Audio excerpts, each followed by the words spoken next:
এই জায়গায় পরিষ্কার করবো নিজে নেবে পরিষ্কার করে এই জায়গায় গোসল করবো আর নৌকা চালাবো। কিন্তু আল্লাহর বিশেষ রহমতে এই জায়গায় যে স্পিড বোট চালাইতে পারবো এটা আমার চিন্তায় ছিল না।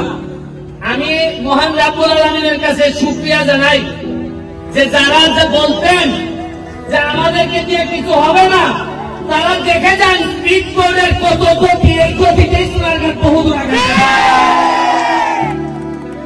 আমরা এই স্পিড বোটটা 1 মাসের জন্য আনামিছে। আপনারা প্রতিদিন বিকালে এসে লাইন ধরে আপনারা, আমরা 2টা থেকে শুরু করব, আমাদের আলোকসজ্জা হবে। আমরা আকাশ তারা আলোকিত করতে চাই সোনারঘাটের বাজার। আপনারা থাকবেন, মাগরিবের নামাজের পরেই আমরা আকাশটাকে আলোকিত করব। আমি শুধু আপনাদের কাছে একটাই যে আমরা সবাই মিলে বঙ্গবন্ধুর সোনার বাংলা বানাইতে চাই, সবাই সহযোগিতা চাই। আমি একা সব পারবো না, তবে আমি নমুনা দেখাই দিয়ে যাচ্ছি। আরে আমার একটা বিশ্বাস আছে, এমপি যারা যদি আর নাও থাকি, আমি যদি পৃথিবীতে বেঁচে নাও থাকি, তাও বলে দেখতে পারবো সোনারঘাটের মরা নদীকে জীবিত করে দিতে চাই। আমাকে সহযোগিতা করেছেন দুলাল হাজি, আমাদের বাহার, আমাদের তাজুল বাহার, আমাদের সোহাগ, তানিম, যারা করছেন সবার প্রতি আমার কৃতজ্ঞতা রইল। বিডি কিনের প্রতি আমার কৃতজ্ঞতা রইল। বিডি কিন এখানে আইসা আমাদের ময়লা পরিষ্কার করে গেছে। শুনেন, 4.5 মাসে মাত্র নমুনা দেখাইছি। এইবার বুঝেন 4.5 বছর হলে কি দেখবেন। পরিষ্কারের কাজ পুরা 3 কিলোমিটার রাস্তা হবে, ওয়াকওয়ে হবে, এই স্পিড বোট চলবে। এইখানে চেয়ার টেবিল দিয়ে আপনারা বসে বিকালবেলা চা খাবেন এবং সুন্দর পানির ব্যবস্থা করব।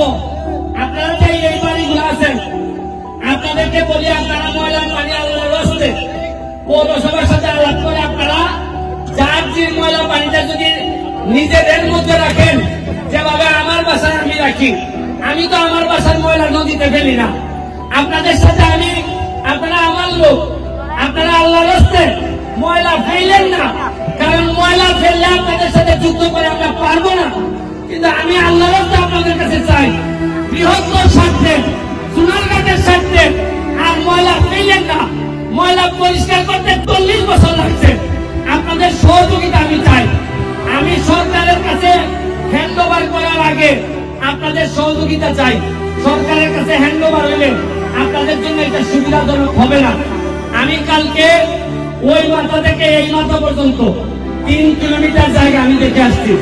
পুরা 3 কিলোমিটারে দেখবেন পর্যটন কারে কয় আমরা দেখে আসবো। আমি বলছিলাম কিনা যে যারা ঘাম দিয়ে গোসল করে তারা ইতিহাস বদলায়। ঘাম দিয়ে গোসল করতে যেহেতু শিখছি, আপনারা আশ্চর্য হবেন। এই যে ক্যামেরাগুলা, প্রতিটা ক্যামেরা $1000 ইনকাম করে। জীবনে চিন্তা করছেন, ভিডিও হয় মরা নদীর উপরে, 8 টাকা ইনকাম হয়, $2 ইনকাম হয়। এইটাই এই প্রথম সোনারঘাটের মাটিতে শুরু হয়েছে। এটার জন্য আমি মনে করি আপনারা খালি সোনারঘাটের লোক না, এখানে হবিগঞ্জ থেকে ইউটিউবার আসছে, এখানে বিভিন্ন জায়গা থেকে ইউটিউবার আসছে, ঢাকা থেকে ইউটিউবার আসছে। শুনেন, এই সোনারঘাট মাধবপুর আমরা ইতিহাস বদলাইতে আসছি, আমরা আগের মতো করে আর চলবো না। আপনারা জানেন গত 4 মাসে আমি 29.5 কোটি টাকা বরাদ্দ পাইছি। কত টাকা পাইছি? 29.5 কোটির মধ্যে 25 কোটি হলো আমরা রাস্তাঘাট বানাইতে পারবো। আপনারা জানেন গতকালকে সিটি পাইছি, এই সিটিতে আইছে প্রতি ইউনিয়নে 20 লাখ টাকা করে দেওয়া হবে। 23টা ইউনিয়নে 4 কোটি 60 লাখ টাকা দেওয়া হবে। আমি চিন্তা করি